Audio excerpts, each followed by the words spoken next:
तो इसमें जो तीन टर्म्स बन रही हैं, इसमें हम जब डिस्टेंस यानी कि एस की यूनिट निकालेंगे तो जाहिर है वो मीटर आएगी। यूटी की यूनिट जब हम निकालेंगे तो यू जो है वो मीटर पर सेकंड है और टाइम सेकंड है। तो मीटर पर सेकंड को जब सेकंड से मल्टीप्लाई करेंगे तो पर सेकंड और सेकंड कैंसिल हो जाएगा, तो क्या बचेगा, मीटर बचेगा। हाफ एटी स्क्वायर में हाफ की तो कोई यूनिट नहीं होती, एक्सलेशन की यूनिट मीटर पर सेकंड स्क्वायर होती है और टाइम की यूनिट सेकंड होती है। अब चूंकि टी पे स्क्वायर है, सेकंड पे भी स्क्वायर आएगा। अभी सेकंड का की पावर +2 और सेकंड की पावर -2 कैंसिल हो जाएगी, तो सेकंड कैंसिल हो गया तो क्या बचा, सिर्फ मीटर बचा आपके पास। तो आप देख सकते हैं पहले टर्म की यूनिट जो है वो भी मीटर आई, दूसरी टर्म की यूनिट जो है वो भी मीटर आई, और तीसरी टर्म की यूनिट जो है वो भी क्या आई, वो भी मीटर ही आई। अभी मेरे ख्याल से मुझे याद पड़ता है कि आप में से किसी ने कहा था सर अगर हम E = mc स्क्वायर की इक्वेशन लगाएं तो क्या उसमें भी होमोजेनिटी होगी। तो उसमें बिल्कुल होमोजेनिटी थी। जब हमने E की यूनिट को ड्राइव किया तो वो बनी किलोग्राम मीटर स्क्वायर सेकंड -2, और MC स्क्वायर की यूनिट को ड्राइव किया तो वो भी क्या बना, किलोग्राम मीटर स्क्वायर सेकंड -2। तो इसका मतलब है कि किसी भी होमोजेनियस इक्वेशन में तमाम टर्म्स की जो यूनिट होती है वो क्या होती है, वो सेम होती है। ठीक है। अब एक क्वेश्चन मैं आपको देता हूँ, आप लोग मुझे सॉल्व करके दें, बताएं कि होमोजीनियस है या नहीं है। एक एग्जाम्पल क्या है, एक एग्जाम्पल ये है कि हम एक इक्वेशन लिख रहे हैं।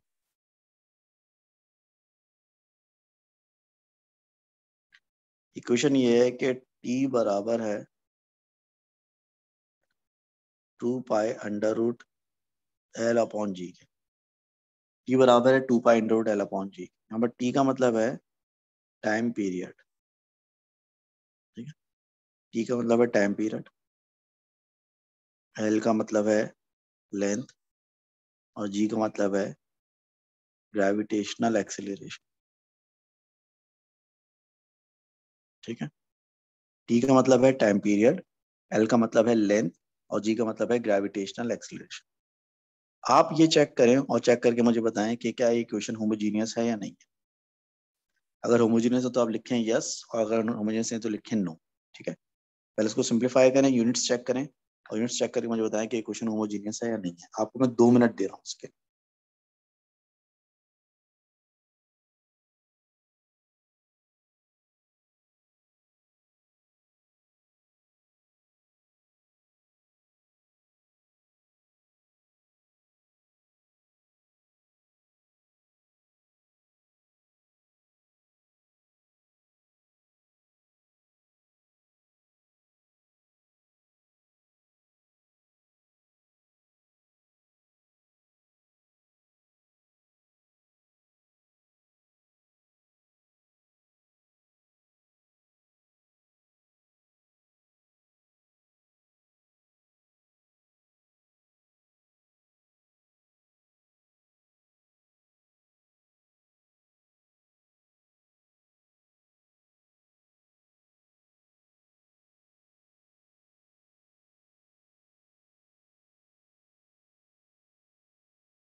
ऑलराइट, तो मेरे पास जो है 12 रिप्लाई है और 12 के 12 लोगों का कहना है कि ये होमोजीनियस है। बाकी लोग तो शायद सो रहे हैं या उनकी समझ में नहीं आई बात शायद। देखें, इसमें दो टर्म्स हैं, एक टर्म इसमें टी है और एक टर्म इसमें है 2 pi under root L upon G. ठीक है, तो अगर आप पहले यूनिट्स ऑफ टी निकालें तो टाइम कोई सा भी हो, चाहे टाइम पीरियड हो या कोई सा भी टाइम हो, यूनिट तो सेकंड ही होगी इसकी। ऐसे ही अगर आप units of 2 pi under root L upon G निकालें तो 2 पाई की तो कोई यूनिट नहीं होती, एल लेंथ है, लेंथ की यूनिट मीटर होती है, जी एक्सलेशन है, एक्सलेशन की यूनिट मीटर पर सेकंड स्क्वायर होती है। मीटर मीटर से मीटर कैंसिल हो गया और ये सेकंड -2 को ऊपर लेके आएंगे तो सेकंड स्क्वायर हो जाएगा, सेकंड स्क्वायर से अंडर रूट कैंसिल हो जाएगा तो सेकंड बचेगा। तो आप देख सकते हैं कि दोनों टर्म्स की यूनिट सेम आई है, सेकंड और सेकंड, यानी कि दिस इक्वेशन इज होमोजीनियस। ये इक्वेशन होमोजीनियस है। करेक्ट जो है ये, कैसे लिखता हूँ होमोजीनियस यार, ठीक है, ये इक्वेशन होमोजीनियस, अभी भी मैंने मिस्टेक की, ठीक है। ऑलराइट, अच्छा, जब कोई इक्वेशन होमोजीनियस होती है तो उसके जरिए हम कुछ और काम भी कर सकते हैं। देखो एग्जाम्पल देखें, मिसाल के तौर पर अगर कोई क्वेश्चन होमोजीनियस हो तो हम उसके जरिए किसी अननोन वेरिएबल की यूनिट भी मालूम कर सकते हैं। फॉर एग्जाम्पल, अगर मैं आपसे बोलूँ कि इक्वेशन है कि v plus A T minus P X, या p के साथ कर लें आप p G is equals to 0। अब यहाँ पर v का मतलब क्या है? v का मतलब यहाँ पर वेलोसिटी है,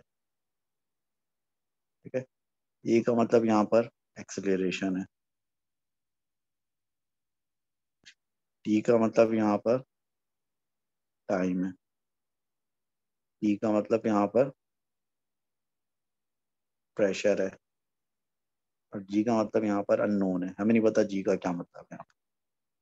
इस इक्वेशन में जी का क्या मतलब है हमें नहीं पता, ये जी हमारे लिए अननोन है, ठीक है जी। जी जो है, जी क्या है, हमारे लिए अननोन है। तो हमें ये बताना है कि जी की यूनिट्स क्या होनी चाहिए, ठीक है। फाइंड द यूनिट्स ऑफ जी। तो हमें बताना होगा कि जी की यूनिट क्या होनी चाहिए, आप ये बताना, ठीक है जी। अब देखिए, इसमें तीन टर्म्स हैं, एक टर्म है वी, एक टर्म है ए टी और एक टर्म है पी जी। हम फर्स्ट करते हैं कि जो जी की यूनिट है, let's units of G be X. हमने अज्यूम कर लिया कि जो कांस्टेंट जी है, जो अननोन जी है, इस अननोन जी की यूनिट जो है उसको हमने क्या फर्स्ट कर लिया, इस अननोन जी की यूनिट को हमने एक्स अज्यूम कर, ठीक है। हमने जो है इसको क्या फर्स्ट कर लिया, इसको हमने जो है एक्स फर्स्ट कर लिया इसको। जब इसको एक्स फर्स्ट कर लेंगे तो यूनिट्स ऑफ वी क्या होगी, वी तो वेलोसिटी है, तो वेलोसिटी की यूनिट क्या होती है, मीटर पर सेकंड होती है। ऐसे ही यूनिट्स ऑफ एटी क्या होगी, एक्सलेशन क्या होता है, मीटर पर सेकंड स्क्वायर होता है, टाइम सेकंड होता है, तो क्या बचेगा, मीटर पर सेकंड। तो जो यूनिट वी की आ रही है वो यूनिट एटी की आ रही है, आनी भी चाहिए थी क्योंकि होमोजेनियस इक्वेशन है। इसी तरह अगर हम यूनिट्स ऑफ पीजी निकालें तो पी का मतलब प्रेशर है, प्रेशर यूनिट पास्कल होती है, और आपको याद होना चाहिए कि प्रेशर का पास्कल बराबर होता है kilogram metre inverse second minus 2 के। अगर आपको याद नहीं है तो पिछले लेक्चर में देख लें, पास्कल या प्रेशर बराबर होता था kilogram metre inverse second minus 2 के, और जी की यूनिट को हमने एक्स एज्यूम किया हुआ जो कि हमें नहीं पता। अब चूंकि पीजी जो है, पीजी इस इक्वेशन की थर्ड टर्म है, तो इन दोनों की यूनिट्स, इन दोनों की यूनिट्स और इन दोनों की यूनिट्स आपस में बराबर होने चाहिए। इसकी यूनिट भी मीटर पर सेकंड है, इसकी यूनिट भी मीटर पर सेकंड, तो इसकी यूनिट भी मीटर पर सेकंड के ही बराबर होना चाहिए, ठीक है। तो देयरफॉर जो यूनिट ऑफ, जो यूनिट्स ऑफ पीजी होगी वो वी और एटी दोनों में से किसी की भी यूनिट्स के बराबर होगी, वो यूनिट्स ऑफ वी के बराबर होगी मिसाल। तो यूनिट्स ऑफ पीजी क्या आई है, यूनिट्स ऑफ पीजी आई है kilogram metre inverse second minus 2 into X, ये बराबर है किसके, मीटर सेकंड इनवर्स। एक्स को सब्जेक्ट बनाएंगे तो ये सब कुछ उधर जाके डिवाइड करेगा, मीटर पर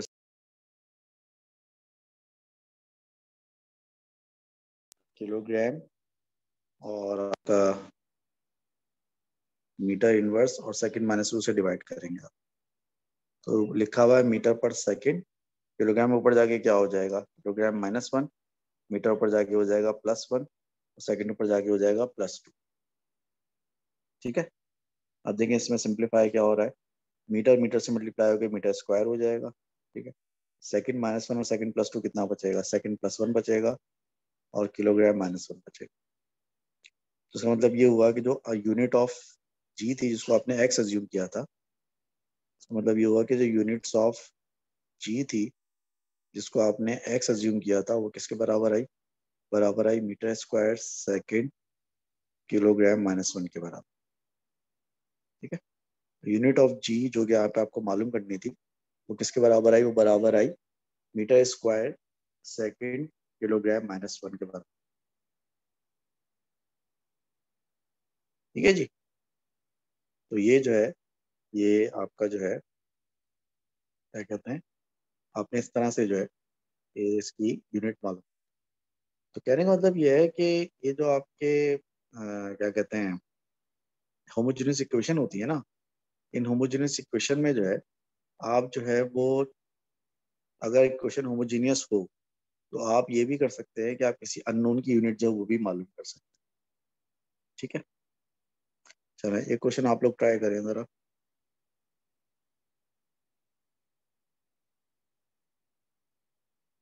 एक क्वेश्चन आप लोग ट्राई करें, 2a bracket 4 + 6t² upon f या d ले बराबर है 3nv²। ठीक है, अब यहाँ पर a का मतलब है एरिया, ठीक है, e का मतलब है टाइम, d का मतलब है कोई अननोन नहीं पता क्या है, n का मतलब है कोई अननोन नहीं पता, और v का मतलब है वॉल्यूम। ठीक है, तो आपको क्या करना है, आपको मालूम करना है find the units of d and n। आपको d की और n की यूनिट्स मालूम करनी है। ठीक है, इस सवाल में आपको d की और n की यूनिट्स मालूम करनी है। a का मतलब एरिया है, t का मतलब टाइम है, v का मतलब वेलोसिटी है, नहीं सॉरी v का मतलब वॉल्यूम है। तो अभी बताएं कि इस इक्वेशन में d की यूनिट क्या होगी और n की यूनिट क्या होगी। चलिए जी शुरू हो जाए और करें सॉल्व सब लोग चापा जल्दी से।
हाँ जी, कोई जवाब मौसूल हुआ इसका?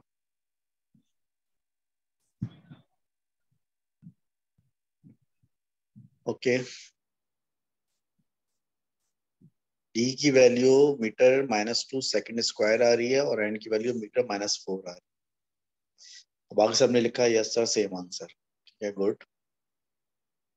फिर इसको सॉल्व करके देख लेते हैं। ठीक है, पहले तो इस क्वेश्चन को थोड़ा सिंप्लीफाई करना पड़ेगा, इसमें ब्रैकेट आ रहे हैं ना, पहले सिंप्लीफाई करना है इसको। पहले 2a जो है 4 से भी मल्टीप्लाई होगा, 2a से भी मल्टीप्लाई होगा, तो ये जाएगा 2a मल्टीप्लाई बाय 4 कितना हो जाएगा, 2a मल्टीप्लाई बाय 4 हो जाएगा 8a, प्लस 2a को आप जब मल्टीप्लाई करेंगे 60 स्क्वायर अपॉन डी से, तो हो जाएगा 12a D square upon D, और तीसरी टर्मिनोलॉजी है 3n b स्क्वायर। इसमें से डी और एन जो है वो अननोन है, तो इनकी यूनिट्स को हम कुछ अज्यूम कर लेते हैं। हम अज्यूम कर लेते हैं, assume units of D and N be X and Y respective. क्या मतलब हुआ इस बात का? इस बात का मतलब ये हुआ कि हमने अज्यूम कर लिया कि डी की यूनिट एक्स है और एन की यूनिट वाई, तो हमें एक्स और वाई मालूम करना होगा, इनकी units of D and units of Y. अब आपकी एक टर्म है 8 है, एक टर्म है 12a स्क्वायर टी स्क्वायर, और एक टर्म है 3n b स्क्वायर। पहले हम मालूम करते हैं यूनिट्स ऑफ 8 है। अब देखें 8 की कोई यूनिट नहीं होती, और ए एरिया है, एरिया की यूनिट मीटर स्क्वायर होती है। फिर हम मालूम करेंगे दूसरी टर्म की units of 12a T square upon T.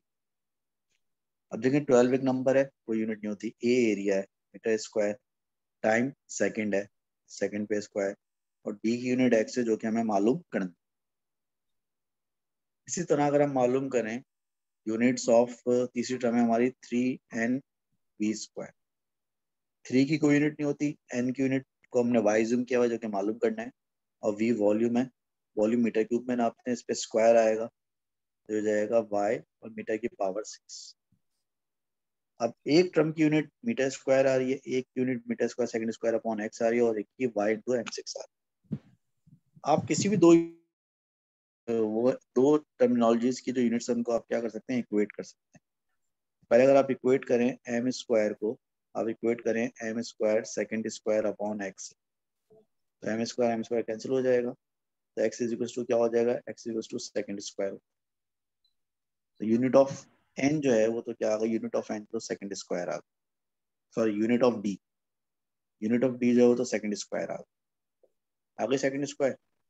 ऐसे ही आप मीटर स्क्वायर को तीसरी टर्म की यूनिट से भी इक्वेट कर सकते हैं, यानी कि वाई इंटू एम की पावर 6 से भी इक्वेट कर सकते हैं। तो एम स्क्वायर से कैंसिल होकर पावर 4 बचेगा, और जब पावर 4 वहां पे जाएगी तो हो जाएगा 1/m पावर 4, यानी कि n की पावर -4। तो y बराबर आ गया किसके, m की पावर -4 के बराबर। तो मतलब कहने का ये हुआ कि यूनिट्स ऑफ d जिसको आपने x अज्यूम किया था वो I second square, and units of n जिसको आपने y अज्यूम किया था वो आया मीटर पावर -4। ठीक है, तो ये मेरा आंसर आ। ठीक है, तो अब ये बताएं कि आपका आंसर जो है वो डिफरेंट क्यों आ रहा था। आप लोग कह रहे हैं कि डी का आंसर जो है, डी का आंसर आपने दिया मीटर -2 एंड सेकंड स्क्वायर।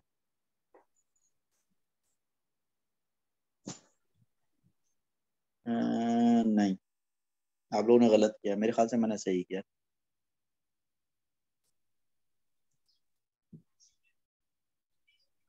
देखो अब्दुल्ला, कंफ्यूज नहीं हुआ करो, जो भी आंसर है आप बोलो, जो भी आंसर है आप बोलो। जरूरी नहीं है कि अगर दुनिया में 99 लोग एक बात कह रहे हो और एक आदमी एक बात कह रहा हो, और एक आदमी जो बात कह रहा हो वो सही कह रहा हो, तो वो 99 लोगों से बेहतर है। तो टेंशन नहीं लिया करेंगे साथ सब लोग क्या कह रहे हैं, मेरा आंसर डिफरेंट आ रहा है। जो भी आंसर आ रहा है बताएं, टेंशन नहीं।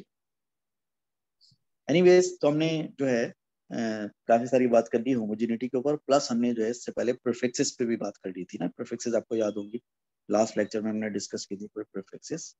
ये नहीं सारी प्रीफिक्सेस जो मैंने लास्ट टाइम डिस्कस की थी ना, ये 10 प्रीफिक्सेस थी। टेरा, giga, मीगा, mega, kilo, deci, senti, मिली, माइक्रो, नैनो, पीक, उनकी वैल्यूज भी आपको बताई थी। आई होप कि आपने याद कर ली। ठीक है, अब हम क्या करने जा रहे हैं, अब हम जो है वो एक वर्कशीट सॉल्व करने जा रहे हैं, और उस वर्कशीट में जो है वो हम बेसिकली जो है ये जो हमने प्रीफिक्सेस के बारे में पढ़ा है और जो हमने होमोजेनिटी के बारे में पढ़ा है, हम इसकी इससे रिलेटेड एक वर्कशीट सॉल्व करेंगे। वो वर्कशीट हमारी वर्कशीट नंबर 3। ठीक है जी, वर्कशीट 3 आपको सामने स्क्रीन पर नजर आ रहा है। पहला सवाल, a cylindrical tube rolling down a slope of inclination theta moves the distance L in time t. The equation relating these quantities is this, where A is the internal radius of the tube and P and Q are constants. So which row gives the correct units for P and Q? लेकिन जैसे मैंने आपको अभी सवाल कराया उसी तरह का सवाल है। L का मतलब डिस्टेंस है, तो डिस्टेंस किस में नापते हैं? मीटर। A का मतलब रेडियस है, तो रेडियस भी किस में नापते हैं? मीटर। लेकिन मीटर पे स्क्वायर हो जाएगा क्योंकि पे स्क्वायर। P एक अननोन है, इसकी यूनिट को हम x अज्यूम कर लें। Q एक अननोन है, इसकी यूनिट को हम y अज्यूम कर लें। T का मतलब क्या है? T का मतलब है टाइम, तो ये सेकंड में होगा, लेकिन टाइम पे स्क्वायर है तो सेकंड पे भी स्क्वायर होगा। और साइन थीटा की कोई यूनिट नहीं होती, नो यूनिट। ठीक है, अब पहले तो इसी क्वेश्चन को हम सिंप्लीफाई करें। सिंप्लीफाई करेंगे तो पहले एल जो है 3 से मल्टीप्लाई होगा, तो कितना हो जाएगा? 3L प्लस 3L जो ए स्क्वायर अपॉन पी से मल्टीप्लाई होगा, तो हो जाएगा L ए स्क्वायर अपॉन पी। फिर ये बराबर होगा Q T square sine theta के। यहाँ पे 3 टर्म्स हो गई, एक टर्म हो गई 3L, एक टर्म हो गई L ए स्क्वायर पी, और एक टर्म हो गई Q T square sine theta. 3 terms हो गई। ठीक है, तीनों की यूनिट्स निकालते हैं 1/1। सबसे पहले हम देखते हैं कि यूनिट्स ऑफ 3L क्या होनी चाहिए। यूनिट्स ऑफ 3L हमें सबसे पहले देखना होगा, यूनिट्स ऑफ 3L क्या होनी चाहिए। अब चूंकि L का मतलब यहाँ डिस्टेंस है, तो उसकी यूनिट क्या है? मीटर। 3 की तो कोई यूनिट होती नहीं है, तो 3L में से 3 की तो कोई यूनिट होती नहीं है, और L डिस्टेंस है, उसकी यूनिट मीटर हो जाएगी। दूसरी टर्म है आपकी units of L A square upon P. ये दूसरी टर्म है आपकी, ये रही दूसरी टर्म, L ए स्क्वायर अपॉन पी। अब L ए स्क्वायर अपॉन पी में से L जो है वो डिस्टेंस है, उसकी यूनिट मीटर हो गई। ये रेडियस है, उसकी यूनिट भी मीटर हो गई, लेकिन मीटर पे स्क्वायर आएगा क्योंकि ए पे स्क्वायर है। और पी जो है वो एक अननोन है, इसकी यूनिट को हमने एक्सेस किया हुआ है। फरजान देखो, ये चीज अंडरस्टूड होती है कि फिजिक्स में जब आप कोई फॉर्मूला यूज कर रहे हैं या कोई क्वेश्चन यूज कर रहे हैं, तो ये अंडरस्टूड है, ये अंडरस्टूड है कि वो होमोजीनियस हो। अगर कोई क्वेश्चन होमोजीनियस नहीं होगी ना, तो उसको हम फिजिक्स में रिप्रेजेंट ही नहीं कर सकते, उसको लिख ही नहीं सकते। अगर किसी क्वेश्चन के होमोजीनियस होने में डाउट होगा ना, तो एग्जामिनर क्वेश्चन इस तरह से नहीं देगा। एग्जामिनर क्वेश्चन इस तरह से देगा कि चेक करें कि होमोजीनियस है या नहीं है। तो एग्जामिनर की क्वेश्चन देके कहता है बताएं एक्स की यूनिट क्या होगी, तो ये अंडरस्टूड है। एग्जामिनर आपसे ये कह रहा है कि भाई यह जो है, ये जो चीज है ना, ये ऑलरेडी होमोजीनियस। ठीक है, ये बिल्कुल उसी तरह से है कि जैसे अगर मैं कोई अंग्रेजी में आपको सेंटेंस लिख के दूंगा, तो उसमें ग्रामर की मिस्टेक हो भी सकती है और नहीं भी हो सकती। लेकिन अगर इंग्लिश का एग्जामिनेशन पेपर हो रहा है और एग्जामिनर एक क्वेश्चन पूछ रहा हो और उसके अंदर ग्रामर की मिस्टेक हो, तो फिर तो वो एग्जामिनर जो है, वो जो बोर्ड है, वो जो पेपर है, सबको मिलकर खुदकशी कर लेनी चाहिए। जैसे फिजिक्स में अगर हम कोई क्वेश्चन लिख रहे हैं और उसके मुताल्लिक हम कोई सवाल करें, तो अंडरस्टूड है कि होमोजीनियस। जैसे अंडरस्टूड है कि इंग्लिश के पेपर में जो क्वेश्चन लिखा होगा उसकी ग्रामर बिल्कुल सही होगी। अगर उसकी ग्रामर ही गलत होगी तो वो इंग्लिश का पेपर बनाने वाले को तो जिंदा रहने का हक ही नहीं है ना कोई। तो ऐसे अगर फिजिक्स में कोई क्वेश्चन दी जाती है, उससे कहते हैं बताओ एक्स की यूनिट क्या है, वाई की यूनिट क्या है, तो अंडरस्टूड है कि वो जो है ना होमोजीनियस हो। अगर कोई क्वेश्चन होमोजीनियस नहीं होगी ना, तो फिर उसका सवाल इस तरह नहीं आएगा। उसका सवाल इस तरह से आएगा कि भाई ये बताओ, ये क्वेश्चन को चेक करो होमोजीनियस है या नहीं। ठीक है, बराबर। तो units of L A square upon P जो वो M into M square upon X. इस तरह से जो तीसरी टर्म है आपकी, तो तीसरी टर्म है आपकी वो क्या है? तीसरी टर्म आपकी है Q T square sine, Q T square sine theta. तो देखें क्यू की यूनिट को आपने क्या अज्यूम किया हुआ है? क्यू की यूनिट को आपने वाई अज्यूम किया हुआ है। टी का मतलब टाइम है, सेकंड, और सेकंड पे स्क्वायर आएगा क्योंकि टी पे स्क्वायर, और साइन थीटा की कोई। अब होमोजेनियस इक्वेशन में सारी टर्म्स की यूनिट्स बराबर होती है, ये तीनों यूनिट्स आपस में बराबर होंगी, यानी कि मीटर बराबर होगी metre into metre square upon X के, और वाई इंटू सेकंड स्क्वायर। अगर हम इक्वेट कर लें तो मीटर बराबर है पहले किसके? Metre into metre square upon X. Metre से मीटर कैंसिल, एक्स उधर जाएगा तो एक्स बराबर हो जाएगा किसके?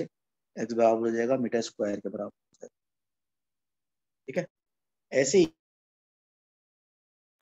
Y into second square. अब वाई को सब्जेक्ट बनाएंगे, सेकंड स्क्वायर को वहां उठा के ले जाएंगे, तो मीटर पर सेकंड स्क्वायर हो जाएगा। और सेकंड स्क्वायर को ऊपर लिखेंगे तो मीटर सेकंड माइनस 2। तो x क्या चीज थी? x की यूनिट ऑफ p, और y क्या चीज थी? y की यूनिट ऑफ p। x जो थी वो यूनिट ऑफ p थी जो कि मीटर स्क्वायर आ रही है, और y जो यूनिट ऑफ q थी जो कि मीटर पर सेकंड स्क्वायर आ रही है। ऐसा कौन से ऑप्शन में लिखा हुआ है? ऐसा बी में लिखा हुआ है कि p की यूनिट मीटर स्क्वायर है और q की यूनिट जो है मीटर पर सेकंड स्क्वायर। तो आपका आंसर क्या हो जाएगा? आपका आंसर जो है वो बी हो जाएगा। सही है भाई, अंडरस्टूड।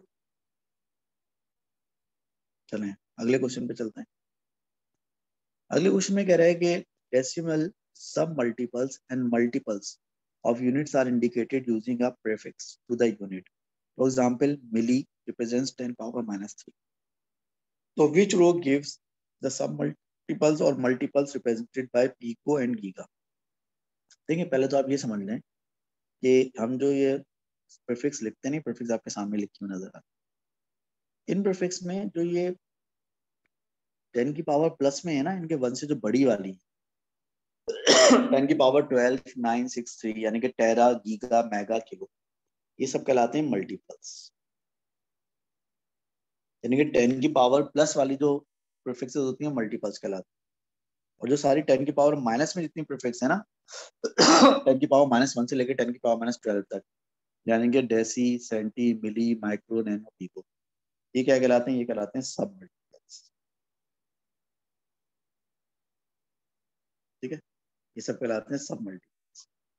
अब सवाल सिर्फ इसको इतना सा है, वो कह रहे कि बताएं कि इनमें से जो है इन सारे मल्टीपल और सब मल्टीपल्स में से पीको कौन सा और गीगा कौन सा। देखिए पीको आपको याद होगा 10 की पावर -12 होता है, और गीगा 10 की पावर +9 होता है। तो ऐसा कहाँ लिखा हुआ है? ऐसा ऑप्शन सी में लिखा हुआ है। ऑप्शन सी में लिखा हुआ है कि पीको जो है वो 10 की पावर -12 के बराबर है, और गीगा 10 की पावर +9 के बराबर है, जो कि बिल्कुल सही लिखा हुआ है। इसमें ऑप्शन सी जो है वो हमारा आंसर। क्वेश्चन नंबर 3 में कह रहा है कि which statement using prefixes of the base unit metre is not correct. आसान जबान में कह रहा है इन चारों में से कौन सा ऑप्शन गलत है? ए में कह रहा है कि 1 पीको मीटर बराबर है 10 की पावर -12 मीटर के, उसे लिखा हुआ है। पीको का मतलब 10 की पावर -12 होता है। लिखा हुआ 1 नैनोमीटर बराबर है 10 की पावर -9 मीटर के, बिल्कुल सही लिखा हुआ है। नैनो का मतलब 10 की पावर -9 होता है। फिर लिखा हुआ 1 मेगामीटर बराबर है 10 की पावर 6 मीटर के, बिल्कुल सही लिखा हुआ है, क्योंकि मेगा 10 की पावर 6 होता है। आगे लिखा हुआ है कि 1 गीगा मीटर बराबर है 10 की पावर 12 मीटर के, तो देखें ये गलत लिखा हुआ है। तो गीगा जो होता है 10 की पावर 12 नहीं होता, बल्कि गीगा जो होता है 10 की पावर 9 होता है। पिछले सवाल में ही हमने सॉल्व किया, देखें गीगा किसके बराबर था? 10 की पावर 9 के बराबर। तो चूंकि यहाँ पर गीगा मीटर गलत लिखा हुआ है, तो यही हमारा आंसर है। उसने सवाल में पूछा था कि कौन सा जो कन्वर्जन है गलत लिखा हुआ है, तो डी जो है वो गलत लिखा हुआ है। डी में कन्वर्जन गलत लिखा हुआ है। 1 गीगा मीटर को 10 की पावर 12 मीटर लिखा हुआ है, हालांकि 1 गीगा मीटर 10 की पावर 9 मीटर होता है। That's why. ठीक है जी। Next question. नेक्स्ट क्वेश्चन में कह रहा है कि how many cubic nanometres are in a cubic micrometre. एक क्यूबिक माइक्रोमीटर में कितने नैनोमीटर होते हैं क्यूबिक, ये आपको मालूम कर।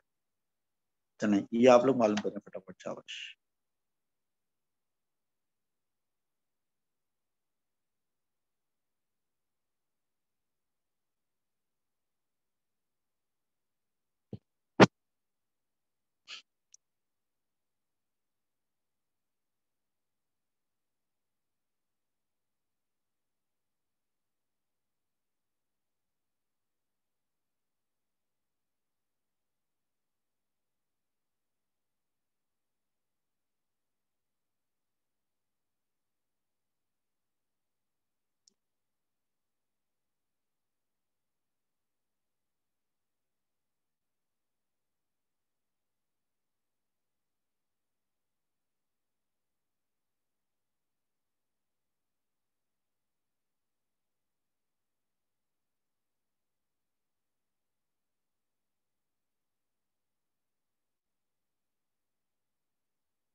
हाँ भी देखिए कोई आंसर आया क्या?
ऑलराइट, तो आंसर इसका ए भी आ रहा है, बी भी आ रहा है, अजीब गरीब आ रहा है, सी भी आ रहा है। चलें देखते हैं इसका आंसर एक्चुअली है क्या।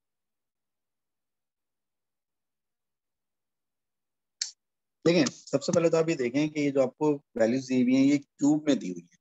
एक क्यूबिक माइक्रोमीटर क्यूब है और क्यूबिक नैनोमीटर।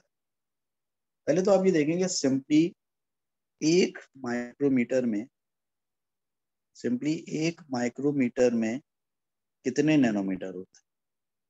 ठीक है, तो इसको सिंपली आप इस तरह देख सकते हैं कि 1 मीटर जो है वो बराबर होता है 10⁶ माइक्रोमीटर के।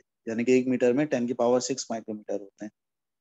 और 1 metre is also equal to 10⁹ nanometre. 1 metre में 10⁶ माइक्रोमीटर भी होते हैं और 1 मीटर में 10⁹ नैनोमीटर भी होते हैं। इसका मतलब ये हुआ कि 10⁶ माइक्रोमीटर बराबर हुआ 10⁹ नैनोमीटर। या 6 को कैंसिल करें तो यहाँ 3 बचे। आसान जबान में 1 माइक्रोमीटर बराबर हुआ किसके? 10⁻³ नैनोमीटर। अब आपको चाहिए क्यूब। दोनों साइड से आप क्यूब कर, दोनों साइड पे क्यूब करेंगे तो 1 क्यूबिक माइक्रोमीटर बराबर आएगा 3 3 9, 10⁹ तो 1 माइक्रोमीटर आपका बराबर 1 माइक्रोमीटर क्यूब आपके बराबर आ रहा है 10⁹ तो उसका आंसर 10⁹ होगा, यानी कि सी आंसर होगा इस क्वेश्चन का। ना तो ये आंसर होगा ना बी होगा, बल्कि सी होगा। नेक्स्ट नेक्स्ट में कह रहा है कि an ion is accelerated in a vacuum by a series of electrons. A graph of the power supply to the ion is plotted against time. What is represented by the area under the graph between two times. देखिए एक चीज को समझें आप। चीज ये है कि जब आप कोई ग्राफ बनाते हैं ना, जब आप कोई ग्राफ बनाते हैं और फिर जब आप उस ग्राफ का एरिया अंडर द ग्राफ निकालते हैं, तो किसी भी ग्राफ का जो एरिया अंडर द ग्राफ होता है ना, वो किसी क्वांटिटी को शो करता है। ठीक है, एरिया अंडर द ग्राफ जो किसी क्वांटिटी को शो करता है, और जिस क्वांटिटी को ये शो करता है वो क्वांटिटी हमेशा बराबर होती है product of quantity on X and quantity on Y. क्या मतलब हुआ मेरी इस बात का? मेरी इस बात का मतलब ये हुआ कि अगर आप किसी भी ग्राफ का एरिया निकालें, एरिया अंडर द ग्राफ, तो एरिया अंडर द ग्राफ हमेशा उस क्वांटिटी को शो करेगा जो कि quantity on X and quantity on Y को मल्टीप्लाई करके आए। मैं आपको इसकी बड़ी सिंपल डायरेक्ट एग्जांपल देता हूँ। इसकी सिंपल और डायरेक्ट एग्जांपल जो मेरे जहन में आ रही है, व्यू आ रही है, स्पीड टाइम ग्राफ। अगर आप स्पीड टाइम ग्राफ बनाते हैं तो स्पीड टाइम ग्राफ का जो एरिया होता है वो एरिया किसको शो करता है? स्पीड टाइम का जो एरिया है वो शो करता है डिस्टेंस को। क्यों शो करता है? क्योंकि डिस्टेंस जो है बराबर होता है किसके? स्पीड मल्टीप्लाई बाय टाइम के बराबर। तो इसलिए स्पीड टाइम ग्राफ का जो एरिया है वो हमेशा डिस्टेंस को शो करता है। आप जो ग्राफ बना रहे हैं वो ग्राफ आप बना रहे हो किसका? Power against time. तो अगर आप पावर अगेंस्ट टाइम बना रहे हो तो जो एरिया होगा वो किसको शो करेगा? पावर मल्टीप्लाई बाय टाइम को शो करेगा। पावर मल्टीप्लाई बाय टाइम का मतलब होता है वर्क या फिर एनर्जी। क्योंकि पावर अपॉन टाइम जो है वो वर्क होता है, या एनर्जी अपॉन टाइम जो है वो पावर होता है।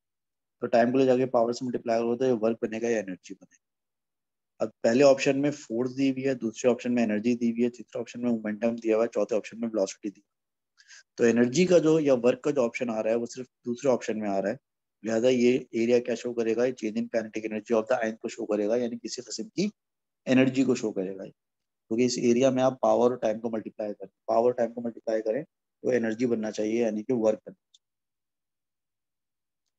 Question number 6, when a force F moves its point of application through a distance s in the direction of the force, the work W done by the force is given by W equals to Fx.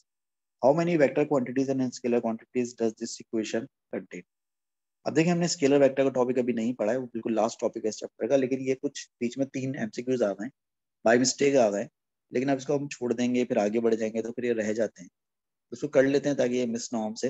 देखिए इसमें कोई आपको नई information नहीं चाहिए, वो O levels वाला आपको वेक्टर स्केलर चाहिए। बस आप मुझे जरा याद करके बताएं, अगर आपको याद भी नहीं होगा तब भी मैं आपको कुछ नहीं कहूंगा, डोंट वरी। वर्क क्या होता था, स्केलर होता था वेक्टर होता था? हाँ भाई बताया, अभी आपने ओलेवल्स का एग्जाम दिया है 15-20 दिन पहले, वर्क स्केलर होता था या वेक्टर होता था? वर्क स्केलर होता था। फोर्स स्केलर होती थी वेक्टर? फोर्स वेक्टर होती थी। डिस्प्लेसमेंट स्केलर होता था वेक्टर? वेक्टर होता था डिस्प्लेसमेंट। इसका मतलब ये हुआ कि इस इक्वेशन में 2 वेक्टर हैं और एक स्केलर है, ऐसा कहाँ लिखा हुआ है? ऐसा ऑप्शन ए में लिखा हुआ है। इस इक्वेशन में एक स्केलर क्वांटिटी है, ये रही स्केलर क्वांटिटी यानी कि वर्क, और 2 वेक्टर क्वांटिटी है यानी कि फोर्स और डिस्प्लेसमेंट। क्वेश्चन नंबर 7 में भी सवाल पूछ रहा है, कह रहा है which group of quantities contains only vectors? कौन से ऑप्शन में सिर्फ वेक्टर्स? देखें, एक्सेलरेशन वेक्टर है, डिस्प्लेसमेंट वेक्टर है, लेकिन स्पीड स्केलर है। दूसरे में एक्सेलरेशन वेक्टर है, वर्क स्केलर है, इलेक्ट्रिक फील्ड स्ट्रेंथ आपने पढ़ी भी तो नहीं है लेकिन वो वेक्टर होती है, बता देते। तीसरे ऑप्शन में डिस्प्लेसमेंट भी वेक्टर है, फोर्स भी वेक्टर है, वेलोसिटी भी वेक्टर। और चौथे ऑप्शन में जो है पावर स्केलर है, इलेक्ट्रिक फील्ड स्ट्रेंथ वेक्टर है, फोर्स वेक्टर। तो सिर्फ वेक्टर आपको कौन से ऑप्शन में मिलना है?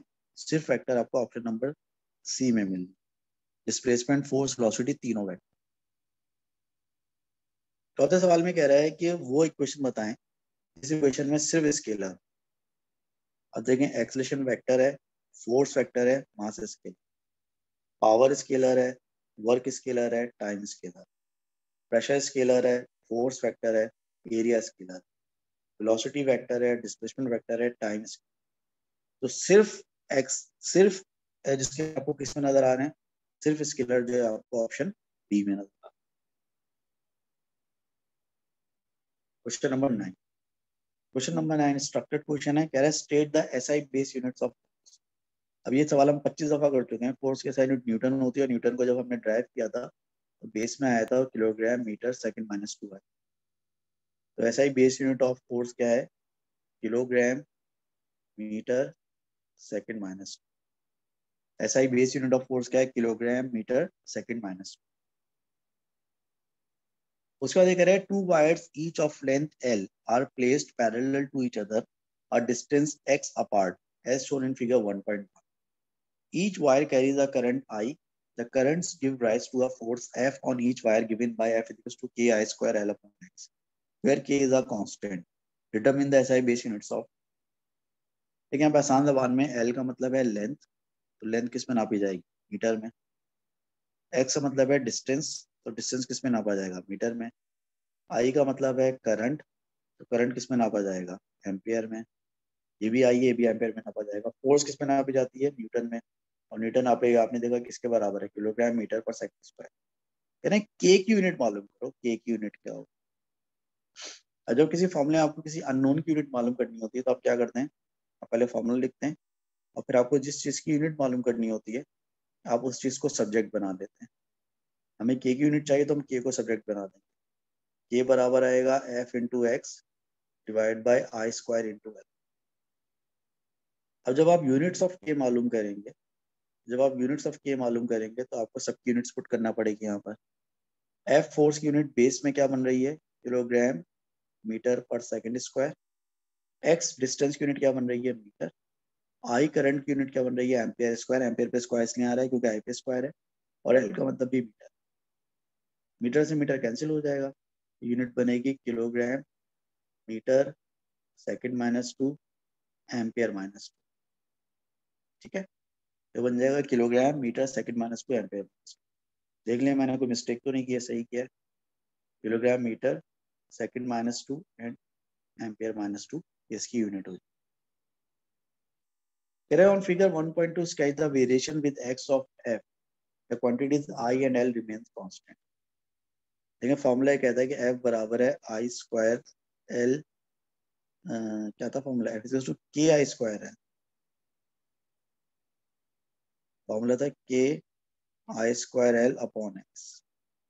इसमें से कह रहा है कि के तो ऑलरेडी कांस्टेंट है, ये कह रहा है कि हमने आई को भी कांस्टेंट रखा, एल को भी कांस्टेंट रखा, यानी कि सब कुछ कांस्टेंट कर दिया। तो सब कुछ कांस्टेंट कर देंगे तो एफ और एक्स का क्या रिलेशनशिप होगा, एफ और एक्स का रिलेशनशिप हो जाएगा इनवर्सली प्रोपोर्शनल। और जब आपको एफ और एक्स का ग्राफ बनाना होगा तो मतलब है कि आपको इनवर्सली प्रोपोर्शनल का ग्राफ बनाना। इनवर्सली प्रोपोर्शनल ग्राफ कुछ इस तरह का बनता है समथिंग। जब दो चीज आपस में इनवर्सली प्रोपोर्शनल होती हैं तो उनका ग्राफ ऐसा बनता है जैसा मैंने बनाया है, समथिंग लाइक इनवर्सली प्रोपोर्शनल का ग्राफ। उसके बाद ये कह रहा है the current I in both wires is varied. अब हम करंट को कांस्टेंट नहीं रख रहे, करंट को वेरी कर। तब आप आई का और एफ का ग्राफ बनाएं, जबकि एक्स और एल को हम कांस्टेंट। दोबारा देखें, फॉर्मूला था एफ इज इक्वल टू के पे स्क्वायर नहीं था, के आई स्क्वायर एल अपॉन एक्स। अब यहाँ पर आप एल को भी कांस्टेंट रख रहे हो, एक्स को भी कांस्टेंट रख रहे हो, और के को भी कांस्टेंट रख रहे हो, तो एफ प्रोपोर्शनल हो जाएगा किसके, आई स्क्वायर। अब अगर एफ आई के प्रोपोर्शनल होता तो ये स्ट्रेट लाइन क्यों बन जाता, लेकिन अनफॉर्चुनेटली जो है वो एफ आई के प्रोपोर्शनल नहीं है बल्कि आई स्क्वायर के प्रोपोर्शनल। तो अगर ये आई स्क्वायर के प्रोपोर्शनल है तो इसका ग्राफ कुछ इस तरह से बनेगा सब। ये कैसे बना ये मैं आपको समझाता हूँ। देखिए अगर ए और बी आपस में प्रोपोर्शनल है, चले इनवर्सली से स्टार्ट करते हैं। अगर ए और बी आपस में इनवर्सली प्रोपोर्शनल, तो ए और बी का जो ग्राफ बनेगा वो कैसे बनेगा, और बी का ग्राफ ऐसा कर्व बनेगा जैसे मैंने बनाया। अगर ए और बी आपस में डायरेक्टली प्रोपोर्शनल, तो फिर ए और बी का ग्राफ कैसा बनेगा, स्ट्रेट लाइन। ठीक है, फर्स्ट करें अगर ए जो है बी स्क्वायर के प्रोपोर्शनल है, तो फिर ए और बी का ग्राफ स्ट्रेट लाइन नहीं बनेगा, फिर ए और बी का ग्राफ ऐसा कर्व बनेगा। और फर्स्ट करें कि अगर ए स्क्वायर बी के प्रोपोर्शनल, तो फिर ए और बी का ग्राफ कैसे बनेगा, फिर ए और बी का ग्राफ ऐसा बनेगा। क्वाड्रेटिक ग्राफ कहते हैं इसको। देखिए इनवर्सली प्रोपोर्शनल ग्राफ तो वो आपको नजर आ रहा है कि वो थोड़ा सा एक्सपोनेंशियल टाइप का बनेगा। ये अगर ए बी के प्रोपोर्शनल तो स्ट्रेट लाइन बनेगा, लेकिन अगर ए या बी दोनों में से किसी पे स्क्वायर है तो फिर ग्राफ कर्व बनेगा। अब जरा एक चीज को समझें, एक चीज नोट करें कि यहाँ बी पे स्क्वायर है ना, लेकिन ग्राफ कर्व किस तरफ हो रहा है, ए की तरफ। और यहाँ ए पे स्क्वायर स्क्वायर है और ग्राफ का कर्व हो रहा है बी की तरफ। तो ये मैं आपको एक पाकिस्तानी जो है तरीका बता रहा हूँ याद रखने के लिए, कि अगर दो में से किसी एक चीज पे स्क्वायर हो और ग्राफ में जो दो पैरामीटर्स हैं उस पर स्क्वायर ना हो, तो फिर ग्राफ कर्व होगा और उस तरफ कर्व होगा जिस तरफ स्क्वायर नहीं हो। ग्राफ उस तरफ कर्व होगा जिस तरफ स्क्वायर नहीं हो। हमारी जो प्रोपोर्शनैलिटी बन रही है उसमें एफ प्रोपोर्शनल है आई स्क्वायर के, यानी कि आई पे स्क्वायर है, एफ पे स्क्वायर नहीं है। तो हमारा ग्राफ किस तरफ बेंड होना चाहिए, हमारा ग्राफ एफ की तरफ बेंड होना चाहिए। तो हमारा ग्राफ देखें एफ की तरफ जो कर्व। ठीक है, so that is all for today. बाकी ये है कि इंशाल्लाह ताला फिर जो है वो हम जो है कल इसको टॉपिक को कंटिन्यू करेंगे। आप लोगों को एक काम करना है, सब लोगों को याद से करना है। वो काम ये है कि मैं चाहता हूँ कि आप सब लोग ऐसे ग्रुप पे तो ऐड हैं आप लोग, लेकिन मैं चाहता हूँ कि आप लोगों के सबके कॉन्टैक्ट नंबर मेरे पास नाम से सेव। ठीक है, तो अब आपको करना सिर्फ छोटा सा काम ये है कि आप सब लोगों को दायरे, मेरा नंबर तो व्हाट्सएप के ग्रुप पे आता ही होगा। आपको जो मेरा नंबर व्हाट्सएप के ग्रुप पर आता है जो कि 0346330561 है, आपको करना ये है कि आपको इस नंबर पर एक मैसेज करना है याद से, और अभी करना है। और मैसेज ऐसे करना है कि आपको अपना नाम लिखना है। जैसे मिसाल तौर पर आपका नाम है सुभान, तो आप क्या लिखेंगे, सुभान। उसके बाद आप लिखेंगे AS, उसके बाद आप लिखेंगे D, उसके बाद आप लिखेंगे WH, उसके बाद आप लिखेंगे 21, उसके बाद आप लिखेंगे 20। तो बिल्कुल इसी पैटर्न को फॉलो कीजिएगा, बस सुभान की जगह अपना नाम लिखिए। इस पैटर्न को फॉलो करके मेरे नंबर पे एक व्हाट्सएप कर दें सब लोग, ये आज की तारीख में हो जाना चाहिए। उससे होगा कि जब मेरे पास आप सब लोगों के नंबर सेव हो जाएंगे तो हमें बहुत सारी कम्युनिकेशन ऐसी करनी होती है जो कि अलग मतलब बाय नेम करनी होती है। तो आपके नाम सेव होंगे तो फिर मैं आपसे कम्युनिकेट कर पाऊँ। लिहाजा ये काम लाजमी कर दीजिएगा। करना है क्या आपको, मेरा नंबर ये लिखा हुआ है, वैसे ग्रुप पे भी दायरे आप मेरा नंबर ढूंढ सकते हैं, ग्रुप पे व्हाट्सएप ग्रुप पे दायरे में ऐड हूँ। नंबर पे आपको इस तरह से बिल्कुल इस पैटर्न को फॉलो करते हुए अपना नाम मुझे मैसेज करना है, बराए करम इसी पैटर्न को फॉलो कीजिएगा ताकि मुझे नंबर सेव करने में, ठीक है। इसी पैटर्न पे अपना नाम लिखकर मुझे जो आप लाजमी तौर पर व्हाट्सएप कर दें, आज की तारीख में कर दें तो बहुत अच्छा, ठीक है। बाकी इंशाल्लाह कल हम कंटिन्यू करेंगे इस टॉपिक को। मिलते हैं इंशाल्लाह कल की क्लास। Thank you. ये जो मैंने लिखा हुआ है मैसेज जो मैंने लिखा हुआ है इसको आप चाहे स्क्रीनशॉट ले लें या चाहे तो आप इसको जो है वो कॉपी कर लें, क्योंकि मैं अभी क्लास खत्म कर दूंगा तो फिर आपको नजर नहीं आएगा स्क्रीन पर। ये प्लीज ये पैटर्न आप कॉपी कर लें या हाथ के हाथ फोन उठाएं और मैसेज कर दें या स्क्रीनशॉट ले लें ताकि आप बिल्कुल इसी पैटर्न पे मुझे मैसेज कर सकें प्लीज, ठीक है। तो मैं बस 30 सेकंड रुकूंगा, 30 सेकंड बाद मैं क्लास खत्म कर दूंगा।